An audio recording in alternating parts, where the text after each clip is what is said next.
So as we get started here, I wanted to give a little bit of guidance. The first is that we've provided a template for you that should be comprehensive and sizable enough to handle all of the goals, objectives, and tactics that you're developing as part of your application, your conservation action plan. Likely, in most cases, it's probably there's more spaces on the spreadsheet than are what needed. You don't need to fill out, obviously, the whole spreadsheet. You just need to fill out the amount that pertains to your project. So if you have, I think I provided a space for 7 or 8 goals. If you only have 6 goals, overall goals as part of your plan, you just have to fill out those 6. You don't have to fill out the remainders. If you find that there are not enough spaces for the number of goals that you have or objectives or tactics, just reach out back to us. We can provide kind of a different template for you that will include those. I just say that in that there is a kind of a hidden back end section that summarizes spending by kind of category, year, other things that's built into it, so that if you add rows, columns, or you make changes to the template, it will likely goof that part up. So if you're finding that as you're going through your budgeting process and the template's not of the right size, you need additions, just reach out to us and we can quickly provide you a template that does that, and the back end will fix the back end side so that we can have that summary component that goes with it. The other aspect that I want to just really confirm for everybody is that we've provided very broad kind of expense categories. And one of the things, having written proposals and try to develop budgets on both the applicant side as well as the philanthropic side, there's a lot of effort that's often put into where should these expenses fall into what budget category. I want to take that off the table in terms of a concern of yours. So we are do your best at determining, based upon the definitions that I provided with the expense categories, of where you think an expense should go. But it's you're not going to be evaluated on whether or not it is perfectly in the exact right expense category. The most important thing is that you're reflecting all of the expenses that you are going to have with this project and how that $1 million would be allocated across the plan. So I want to spend your time in the budget explaining how the money is going to be spent, but don't fret over, is that a office expense or an exhaustible? Is that I don't know, I can't remember all the expense codes, but don't worry too much about those categories, because we realize that those are likely going to change as we go through the project, and we have to reallocate monies around a little bit and figure things out. But we purposely left all of those expense categories as broad as we could, so that you didn't have to spend a bunch of time defining and figuring out where dollars, what section the dollar should be placed. We also realize, as you'll see in the template, that that tactics often will go over multiple years. That's completely legitimate, and so we have kind of entries on a year-by-year basis for each of the tactics. So you may have a tactic that has 2024, 25, and 26 on it. That's completely fine. I also don't fret over the perfect timing of where dollars should fall. I'm more interested in saying this tactic over the course of 3 years is likely going to cost this much to implement, rather than exactly what year it falls into. But I put years on the spreadsheet so that we had a little bit of an idea of the cadence of how things were going to be happening through the project. So we're not going to be going, okay, the end of the calendar year is December 31st, and have you spent these dollars? That's we talk about dollars that roll over and everything else. Don't worry to get things perfectly and exactly the year it's going to happen, because we realize that likely is going to adjust based upon field conditions and how the progress of the project is going. So with that, let me jump over to the template. And then, since we only have probably a dozen or so people that are going to be on the call here, as I'm going through this, why don't we just, if you want to raise your hand or just interrupt me as we go through this as you have questions, that's totally fine. The coordinators, a bunch of them are on board here, so they can, and they're right over there. They can notify me if I need to pause. but let me see if I can figure out here how to share my screen and get to the template. Let's see. Okay. So can you guys all see that template? Great. All right. So the very first tab is just some directions. Perhaps the most important advice I can provide in completing this template is, or this budget, is to start with your goals, objectives, and tactics. So as you're putting your plan together and you're framing it up, which is the kind of the meat and potatoes of your application, when that gets finalized, the very first thing I would do is translate those goals, objectives, and tactics right into the spreadsheet before you even start putting numbers down. And I'll go to the example tab here. You'll see that we have along the bottom here, I have goal 1, 2, 3, 4, 5, 6, 7. So each tab will correspond to each one of your goals, kind of the top level of organization for your application. So as you grab your first goal, you'll place the text for your first goal in this section here. And then there are, I believe, 8 different objectives, spots to put objectives. So as long as your goal has 8 or less objectives, it should fit within this template. Again, if it doesn't, reach out to us. We can add more. We can add more columns and give you a little different template. But you'll put your objective there, and then the tactics here. And then once you have each of the tactics in place, which are the kind of the smallest aspect of organization, then you'll be able to go in and identify that tactic, when that tactic will start and when it will end. And this column right here is the year.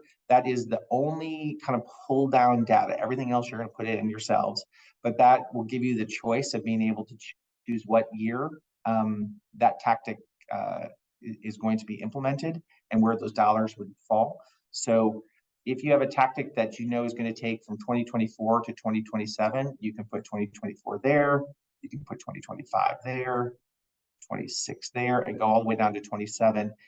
And if it's completed, then in 20, you don't have to fill out any more of these rows.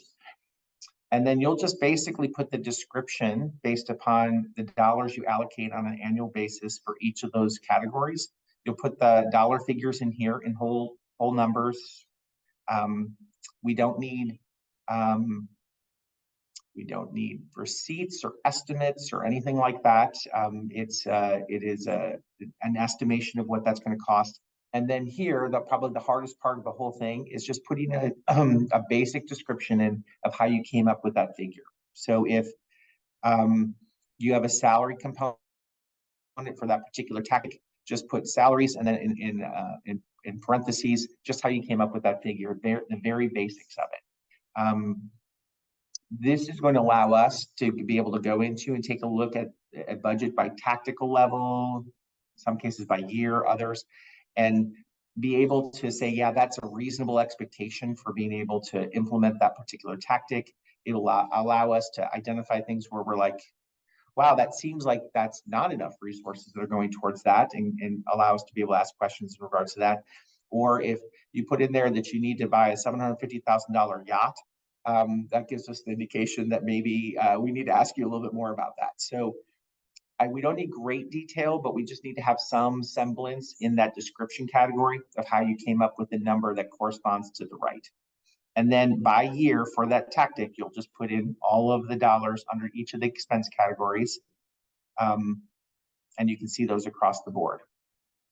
And you'll basically do that for every tactic, for every year of every tactic, and then do that across all of the goals and objectives that you have listed in your project plan. The only other additional component to this, let me move you guys over here. Other additional component to this, which is not something that you're going to be evaluated on, but if you have, if within your conservation plan, you have a tactic, and that tactic has already received funding from another agency, it's already being handled, but it's an important part of the success of the project, and you've listed that in your conservation plan. If you're not requesting funding from this Saving Species Challenge, you are not obligated to do, it's optional, but you can put over here received from other sources, the amount, or just indicate that this has been paid for, this is being paid for by funds that you have already received. If you haven't received funds already, don't list anything. So the intent of the Saving Species Challenge is that with this investment, we can actually implement the work that's part of the plan that you're putting in your application. Does that make sense? Great. So the only reason I say that the pink section there, received from other sources, is that if we do see a tactic that's in there, and that tactic, in reading the tactic in your plan seems like it's going to take some resources, and you haven't allocated any resources to it, without putting something in that category, we're probably going to come back and ask you and say, okay, you're going to do this tactic, it's vital to the success of the project, and you didn't allocate your resources to it. Why is that the case? So if you indicate that we already have received those resources, then we'll know that that's already taken care of. Makes sense? Okay, that's good. This early in the morning on one cup of coffee. I have given a little bit on the expense types tab. I've given a little bit of a description of these align directly with the columns that are in the budget template. And these, I've given a little bit of a description there. I think I tried to write these very basically, but there are a couple of things just to kind of delineate. We here at the zoo, we determined that a capital purchase, a tangible equipment purchase or something like that is considered capital if it's over $5,000. So I'm just asking to, if you're going to be buying some equipment or vehicle or whatever it is, that if the value of that, the purchase value is over $5,000, listed as capital equipment. We don't have to worry about depreciation or all the other things that accountants want to know about. I just want to know what kind of capitalized equipment purchases might happen. And if it's under $5,000, it's just considered a kind of a regular expense. So just delineate those two things.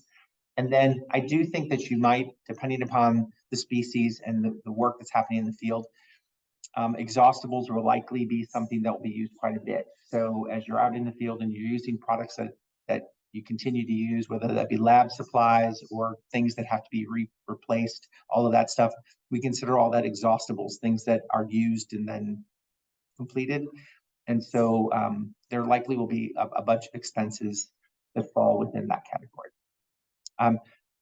The budget, this budget template is going to be used as part of helping to determine the financial likelihood that you're going to be able to accomplish what you state forth in your conservation plan.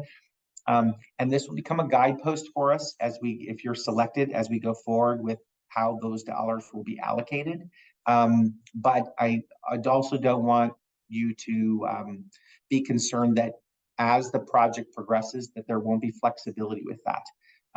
Typically, we don't get worried about anything that's a 15 or 20% change. And if it's going to be something that's more significant than that, whoever is awarded this challenge, we're going to be meeting with them likely quarterly at minimum, and we'll be able to discuss through that. So we have the ability to allocate dollars wherever we need them to go, but there'll be the awarded group will have some flexibility with making adjustments to that budget, and anything that's kind of sizable or really big change, we'll have those discussions as partners to talk about how that impacts the overall success of the project.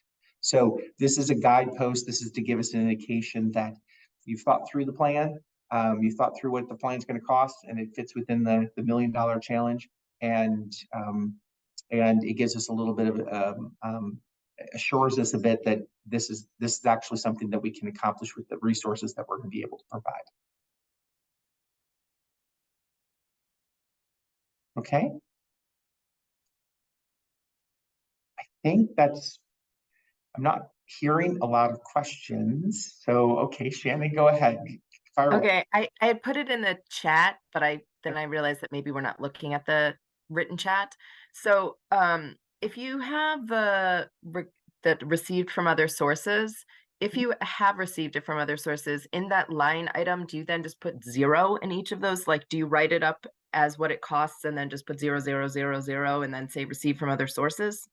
Yeah, good question. I I don't, we're not going to use that as an evaluative tool, but you can do one of a couple things. What I put that category in there was just simply to let us know that we've received funding for it. So if you want to put in that we've received $10,000 to support this initiative, and we've received all the funds we need to do this, you can put that in there.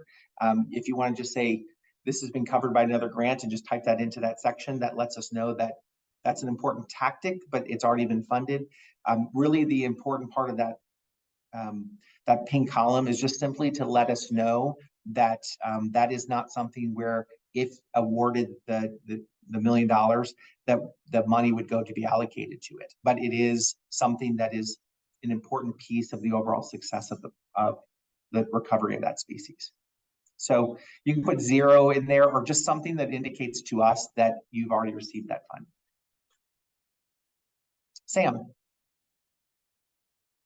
Related to that, how, and it's, you almost touched on, is like, how will the budget be evaluated? That's the broad question. And I ask that because if, say, for example, we have 100,000 of unrestricted funding, we could choose to allocate that in different areas because it's unrestricted. So it's in this purple column. Is it going to be more useful for us to put that on the unrestricted on salaries, because there's a sort of, you know, this horrible thing where grant makers think we can do the work without paying anybody, or is there, what's the preference on that?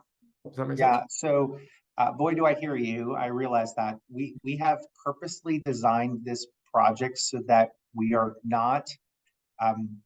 Our intent with this budget template is to demonstrate with our investment, and if needed, other resources that you have already received, you can implement that conservation plan.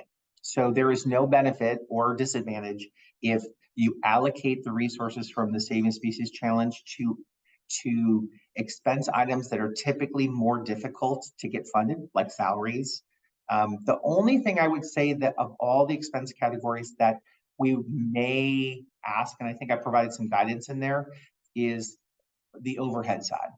So, and I'll tell you the very specific reason. We realize that there's overhead for all of the, you know, all the organizations and projects that are being implemented.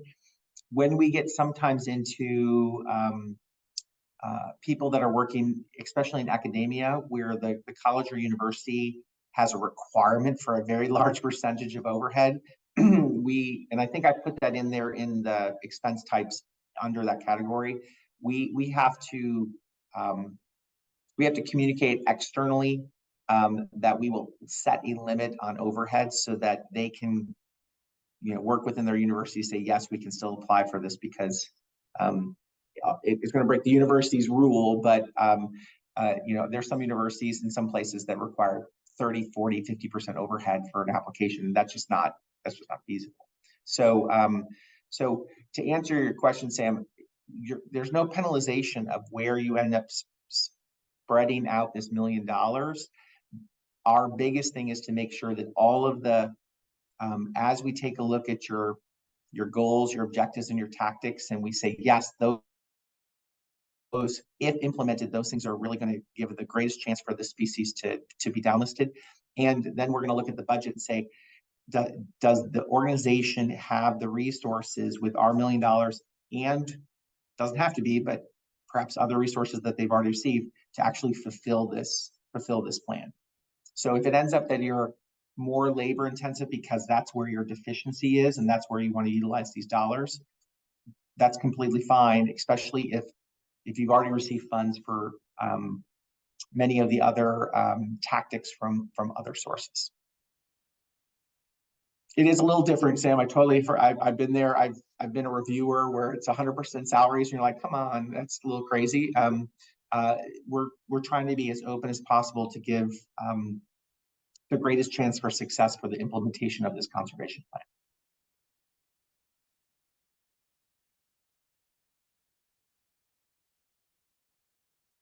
Shannon, go ahead. I mean, you kind of touched on this, but so Unfortunately, the species that we're working on is from an area that is the land is extremely expensive. And we are researching areas to try to find a good rewilding area, which is not as expensive, but in the habitat or in the area, the small area that they're from, it is very expensive. And so, is there something that should be added? Like, part of this is going to be land acquisition to release them. And so is there something that should be added to explain, like, I'd love to get some area that's less expensive, but the habitat, like these animals only exist in this one very small area, so we don't want to move them 16 hours away to a different seemingly looking okay place, but clearly they live here for a reason. Is there anything that should be added to like explain land value or why that number is likely going to be seemingly higher than we would like it to be? I think that you could potentially explain that a bit in your application process. And if it's something that you believe from an expense perspective could kind of have a wild swing to it, you certainly could you could certainly provide us a little bit of narrative in regards to that, whether that be on this sheet or in your application process. Likely what we will do is when we go through this and we start to evaluate it and take a look, if we have some questions about that cost and expense, we as part of this process, when we get all the applications, we'll be going through them, and then we will be reaching out to groups regarding any questions we have about the application or things that kind of stand out, that get flagged for us. So there is as you saw, a land acquisition column in there. Thank you, Sergio. Great addition to the budget. And you can give an estimation of what I'm assuming you give a cost per acreage or whatever that is. You can give an estimation of what that's going to be, and then if awarded and that changes, goes up or down, that is something that then we can discuss and say, how does that then impact your ability to fulfill the project? I would say try to fall more on the side of expenses that are, it's always easier to kind of come down in expenses or reallocate expenses that were in one area and to other sections than it is to go on the lower end of what you think that cost is going to be, and then have to figure out if it's exceptionally higher, how that's going to fit within the rest of the changes that you would need to make to your budget afterwards. So don't be too conservative with the determination of what those expenses might be. Bill, we have also a question from Gonçalo Rosa in the chat. Okay. He was asking regarding the timeline, and he said it in the budget sheet, because this is supposed to be a 5-year project, but very often it is mentioned as a 10-year window. In the budget sheet, we have rows for 7 years per tactic. So he was wondering about that. Yeah, so what we have listed here is that hang on, let me move you guys across. So I provided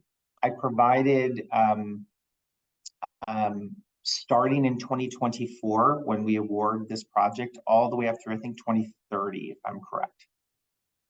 So the allocation of resources will be essentially over the course of, we call it 5 years, but it's really going to be 4. So as explained in the application process, we will, when we award, when we give the initial selection of the species that we're going to support, that group will receive $200,000 right away, and then an additional $200,000, go off of memory here, a little bit later in 2024. So the first year of 2024, we'll award $400,000 and then $200,000 every year after that.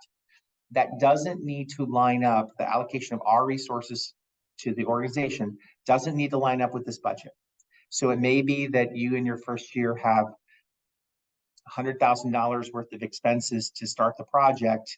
You're still going to receive $400,000, and you'll have that essentially in in your project account until you catch up on the spending side. The reason I put extra years here is that we realize that you may have, although we're trying to get this accomplished by, starting in 2024 and the project kind of completed within 4 to 5 years, we realize that there might be some work that continues on, or maybe some expenses that continue on into 2030. It could be just a bit of a timing thing. So my expectation would be that your expenses in your budget would have most of that $1 million utilized from 2024 to 2029.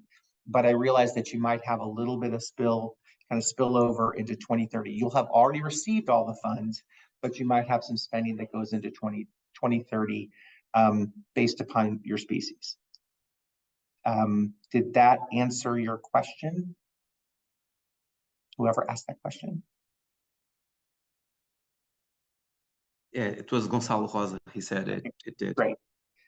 We also have a question. There's a little flexibility there because every species is a little bit different, and it also, quite frankly, the next 5 years, we simply don't know what's going to happen. We could have, something occur during that time period. So I just wanted to make sure we had, but I would say have your spending primarily done 2024 to 2029. That's where a bulk of that spending should be rather than going into 2030. But it is okay if you have a little spending that kind of goes into 2030, just as you're wrapping up the project. We have another question in the chat, and it asks, they ask how many percentage deviation allowed, and when it is needed to request a budget revision for that. Yeah, so what we'll do is that I don't get too worried about adjustments like 15, maybe 15 to 20% or below. That's going to happen. We will have quarterly meetings with whoever's awarded to talk about the progress of the project, and as part of that will be just a quick overview of the budget. We will require annually a financial report back to us of how the dollars were spent, so that we can confirm that they're being allocated as we had determined. But I also realized that there could be things that happen during the course of the project that dollars were allocated for a particular tactic, and that tactic happened at a much lower expense than it was expected, and we want to reallocate those dollars to other things. And it could be the other way, where we didn't expect this to occur. We need to allocate some resources to that to overcome that challenge that was unexpected, and we may need to shrink or do a few things on some other sides to accommodate for that. So again, the budget that you're going to be submitting for this application is guidance, and basically to confirm to us that with $1 million investment, we really truly think that we can move downlist the species. But I fully expect there's going to be adjustments as we go through the process. We will require whoever is the agency, and there are questions in the application about the fiduciary agent of this. We are going to require that annually we have an accounting of how the dollars were spent, a basic overview of how those dollars were spent. But I understand that we're going to, as any of these projects continue, there's going to be adjustments that are going to need to be made.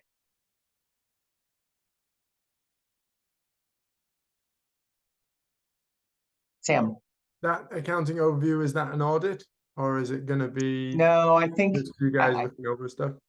Yeah, I don't think it's going to be an audit. I think, although this is a significant amount of money, going through that process is laborious. And so what will happen is we will have our CFO here at the zoo is awesome. She's amazing. So what we likely will do is just go through and have conversations in things that might be really big expenses. We might want some background information just to make sure that the dollars and resources are going where they need to go to. But we're not going to require a full auditing through an accounting firm or anything like that for the process. So we'll just want to have We will recommend that you have documentation of things like you would just through any organizations. One of the reasons we're kind of requiring applicants to be associated with an organization. We're not going to pull in accounting firms to make sure that everything is following following the great accounting practices. We just want to make sure that the dollars are going where you said they're going.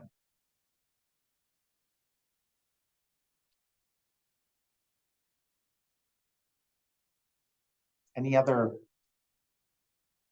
things in the chat, Sergio?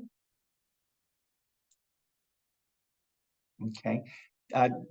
So the other thing I would say is that this description that's on the page right here, I realize that could get, depending upon what you're doing, the tactic, that could get a little lengthy. One thing you can do is that if you are going in there and you have a lot of content in there to explain where all the expenses are going, you can adjust the row height. That won't screw up any of the things on won't screw up any of the things on the template. The key part is just make sure you get it all in there. Even if we can't see it all, we can fix it on the back end when we receive all of the templates. But if you can adjust the size of the columns and rows, we ask that you refrain from inserting rows or columns into the spreadsheet because that will goof up the summary pages on the backside. Any other questions? Relatively simple. No questions in the chat. So I would also say, as you're going through it, my experience has been, having applied for lots and lots of grants over the days, this tends to give most people the biggest heartache of the budget side of things and the templates. If you're going through it and you're either struggling or have questions or anything, certainly reach out to your coordinator. When it comes to budget, you can also feel free to reach out to me. I'm happy to give you some guidance, but I don't want the focus of this application to be 70% focused on the budget and 30% on the plan. The plan is the most important part of this, demonstrating that we can actually pull off the downlisting of a species. That's the most important narrative. So don't feel the need for perfection as it relates to the budget, but it will need to demonstrate that this investment's really truly going to allow us to implement the tactics necessary to downlist the species.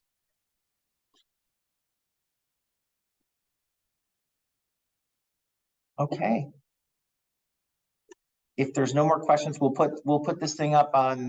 We'll post the recording of this for everybody to see. We have another one of these tonight, so we'll post both those up probably by tomorrow in an email. And then at this point, until everybody really starts digging in to their application, any questions go to your respective taxonomic coordinator to assist.